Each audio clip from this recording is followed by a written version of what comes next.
So Fear the Walking Dead Season 3 started a few nights ago with The Eye of the Beholder and A New Frontier.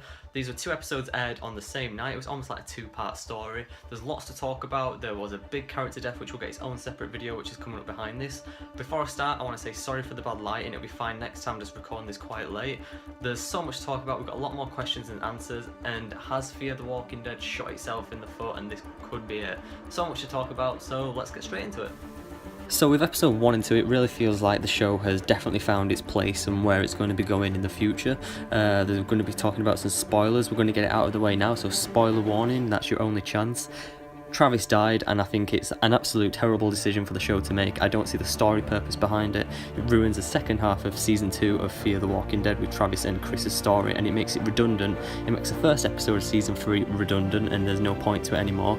But we're going to talk about that in a separate video, so until then, we're just going to talk about what else happened in this and where the story is going to be going for the rest of the season for the next 14 episodes. So what I liked about this is that we definitely got a terminus feel when we was at the military base for episode 1. Just like in The Walking Dead, we didn't stay there for too long, just the right amount of time. We knew they wouldn't be captured for too long because we're following these characters in this story, so we knew they'd get out and they'd continue their journey. I feel like it was a bit rushed seeing Nick and Madison reunite. I wasn't satisfied with the reunion.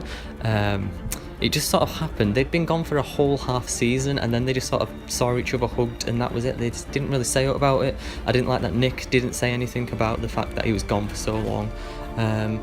So I feel like that was just a missed opportunity there, but I'm glad that we left the military base. I like the new characters that we've taken from the military base, even Troy, the sort of like the bad guy jerk sort of. I really like his character, and I think he'll definitely be a challenge for the group. I don't like him as in, oh, I think he should survive for ages. I don't like him in that way. I can't wait for him to die, but I like the challenge and the story that he's going to be bringing to Fear the Walking Dead. One of the many things I love about Fear the Walking Dead is the iconic locations that we go to. We had the Abigail boat, we had the Mexican house, we had the hotel, which is now done, surprisingly, episode 2, which wrapped up quickly with Strand. We also have Strand now out on the road, and he's heading to a new location, but I really like the ranch that we have. It's pretty obvious that will be gone by the end of the season, but for now I like that we get new, fresh, like, exotic locations per season. Hopefully, eventually, they can find a place to stay. But for now, the ranch seems like a really good place for the story. There's not much to say about it as we've only got one episode with the ranch so far.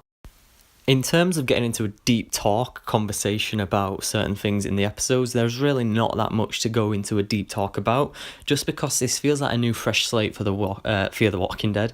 It definitely feels like they've got their feet on the ground now, apart from the death with Travis, which it just doesn't work. I know I said I'd save it for another video. It just feels like the guy was robbed of his place on The Walking Dead, Fear the Walking Dead, and it's just no story can come out of this, because even though Madison seems a little more motivated, apart from that there's no story. But I look forward to seeing who did do it, who shot down the helicopter at the beginning of season 3. I think that will definitely be the long thing running throughout it. But now my favourite character is going to be Alicia. She was second favourite and Travis was first, but now he's gone, so she's taking over. I just love her story because she doesn't belong in this world, and she's still trying to find her place. In a world where it's giving you a fresh start, she still can't find it, so I think there's something poetically beautiful about that. Nick, I still think he's all over the place. I want to like his character a bit like a Daryl, but he's just nowhere. I don't know what's going on with him right now. He's protective of Luciana. Unfortunately, we didn't see much of her because of the bullet wound from the end of season 2, and I look forward to seeing Strand come back. So now that we've lost Travis, I really think we need Strand back with the group, and quickly, just so it doesn't feel like we haven't got many, because it definitely feels like that right now, that we don't have many characters in the show. It's off for a strong start. I think this is definitely the strongest point in The Walking Dead, the Fear the Walking Dead has been at so far.